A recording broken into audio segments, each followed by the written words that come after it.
హరి ఓం.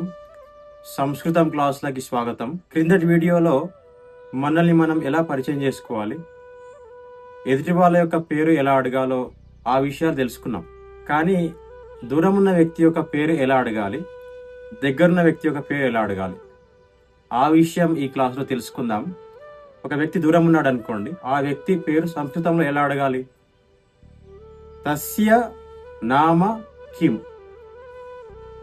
సంస్కృతంలో దూరం ఉన్న వ్యక్తి పేరు అడగాలంటే తస్య నామ కిం, అతని పేరేంటి లేదా ఆయన పేరేంటి అని అర్థం వస్తుంది. ఆ వ్యక్తి యొక్క పేరు ఉదాహరణకి సిద్ధార్థ అనుకోండి, అప్పుడు జవాబు ఏమవుతుంది? తస్య నామ సిద్ధార్థ, ఇలా చెప్పాలి. అదే వ్యక్తి దగ్గరున్నాడు అనుకోండి, ఏతస్య నామ సిద్ధార్థ.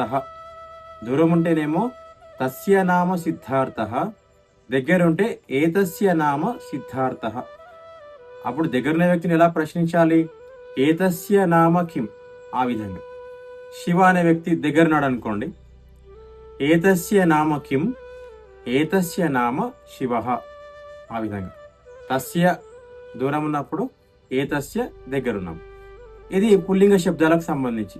మరి స్త్రీలింగ శబ్దాలకు సంబంధించి దూరం ఉన్న వ్యక్తిని ఎలా ప్రశ్నించాలంటే తస్యాహ నామ కిం, తస్యాహ నామ కిం.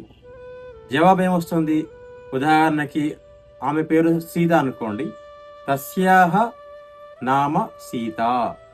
ఆ విధంగా అన్నమాట. అదేవిధంగా దగ్గరున్న వ్యక్తిని ఏ విధంగా ప్రశ్నించాలి? ఏతస్యాహ నామ కిం.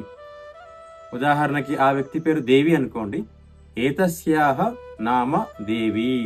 ఆ విధంగా అనాలన్నమాట. పుల్లింగ శబ్దాలకు సంబంధించి దూరం ఉన్నప్పుడు తస్య నామ, దగ్గర ఉన్నప్పుడు ఏతస్య నామ అవుతుంది. అదే స్త్రీలింగ శబ్దాలకు సంబంధించి దూరం ఉన్నప్పుడు తస్యాహ నామ, దగ్గర ఉన్నప్పుడు ఏతస్యాహ నామ.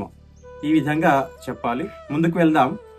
ఒక వస్తువు ఒక వ్యక్తికి సంబంధించింది అని చెప్పాలంటే ఎలా చెప్పాలి? ఉదాహరణకి గడియారం. సిద్ధార్థ అనే వ్యక్తికి సంబంధించి గడియారం అనుకోండి, ఎలా చెప్పాలి? సిద్ధార్థస్య ఘటీ.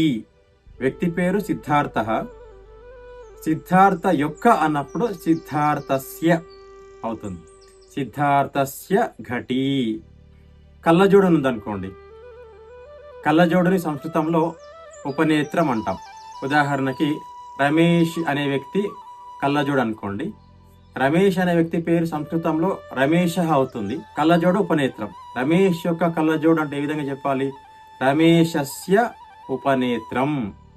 ఈ విధంగా అన్నమాట. సిద్ధార్థ సిద్ధార్థస్య అయింది, రమేష రమేషస్య అయింది. మిగతా పేర్లు కూడా ఇలాగే మార్పు చెందుతాయి.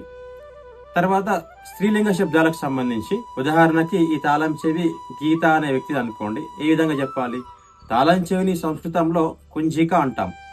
సో గీత అనే వ్యక్తి యొక్క కుంజిక. అప్పుడు సంస్కృతంలో ఏమవుతుందంటే గీతాయాహ కుంచిక. గీత ఏమైంది? గీతాయాహ అయింది. గీతాయాహ కుంచిక. కర్చీఫ్ని సంస్కృతంలో కరవస్త్రం అంటాం. ఇది ప్రియా అనే వ్యక్తి కర్చీఫ్ అనుకోండి, అప్పుడు ఏ విధంగా చెప్పాలి? మొదటగా ప్రియా అనే వ్యక్తి యొక్క అంటే ఏ విధంగా చెప్పాలి? ప్రియా ఏమవుతుందంటే ప్రియాయాహ. మొత్తం వాక్యం ఏమవుతుంది? ప్రియాయాహ కరవస్త్రం అవుతుంది. ఈ విధంగా గీత గీతాయాహ అయింది, ప్రియా ప్రియాయాహ.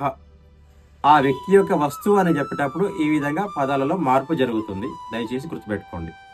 ఇందాక అకారాంత శబ్దాల గురించి తెలుసుకున్నాం. అకారాంత శబ్దాలంటే పదం యొక్క చివరిలో ఆతో అంతమవుతాయి. ఈకారాంత శబ్దాలంటే ఆ పదం చివరిలో ఈ ఉంటుంది. ఉదాహరణకి దేవి.